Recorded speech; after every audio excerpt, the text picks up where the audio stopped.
Yep, still here. Okay, so now you got your pity payment, you got your loan estimate, and you picked a house. Now, we need to figure out what you're going to do. No. We need to figure out all of this stuff has got to go on the closing disclosure. Remember, I told you everything's on. The entire transaction is going to be documented. You're going to know who's doing what. If you buying Burt's, then you got that. Bert, this is no slip to you. This is just real estate. So what if this place got it? A pest inspection has got to go down. Pest inspections don't look for bugs. They're not looking for bugs. They're not looking for roaches. They're not looking for rats. They're not looking for any other rodent except for termites, unless you specify that. So a pest inspection, back in the day when they first started these pest inspections and made it part of a mortgage transaction, that would be, most people's stuff was made out of wood. So the laws and everything haven't changed to the point where they inspect brick and all that stuff for pests. Because there's some other pests that can stick around, I promise you that. I haven't seen a few in my day. So the pest inspection, the appraisal, your appraisal is going to say, oh, for instance, we're going to use Burt's. How much is this block long, Bert, you know you got a lot of stuff. How much is this block long club with a restaurant, a warehouse, jazz and blues, a restaurant? You got everything going on in here. Everything but a hoochie bar. So we got to see how much this is worth. Because if you're the buyer and you want to buy Burt's or a house,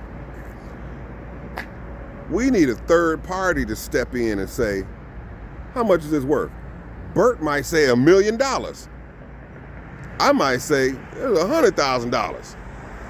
But a third party that doesn't have anything to do with either of us and licensed by the government has to come in here and look to check the stuff that Bert nor you are checking for. Things like, is the sidewalk breaking up on the inside and the outside? Is the roof caving in? This is no different than when you go buy your first car or some furniture, this, that, and the other. You so happy to get that stuff, you ain't thinking about checking what you should be checking. You like, you go get a car, first thing you say is, how's the radio? Does the radio work? How loud is it? And does the air conditioning work?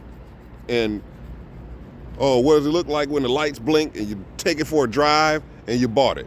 But if you took a mechanic, that mechanic's gonna put his hands gonna start it up, put his hand over the exhaust pipe and see is the car gonna choke out. He's gonna check to see if the brakes are squealing, check to see if your stabilizer rods are riding right. You're gonna check for stuff that you probably never even heard of, never thought about. But it's gonna give you longevity with that ride. Same thing with an appraisal. They're gonna inspect the property and look for things that you are not looking for, because the government knew when they set up these protocols for a mortgage, they knew that new home buyers are so excited and happy to get their stuff, get some real estate. You're not gonna be looking for some things. So they made it a prerequisite. If you're gonna get a mortgage, we gotta check to see how much this place costs. Because Bert could be overselling and you could be trying to underbuy. So third party steps in, says, okay, this is intact, that needs repair. And he's gonna make a list of what needs repair and what doesn't. Because Bert ain't gonna say, Bert, there's no slip to you, good, keep that, no editing here. So in this example, Bert would be like, ain't nothing wrong with my place. And you'd be like, well, no, hold on. You got a nick in the awning. So no, I don't want to pay for that. I have to get it fixed eventually. That nick is going to turn into a rip, and that rip is going to turn into a tear. And before you know it, boom, I need a new awning. I'm looking in the future for that. So now I need some compensation.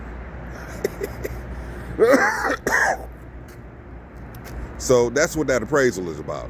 To make sure everybody's on the same page. We got a third party coming in to say it's worth this, it's not worth that. The argument is over.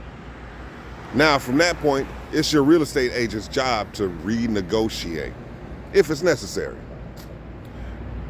Coming back with the next step.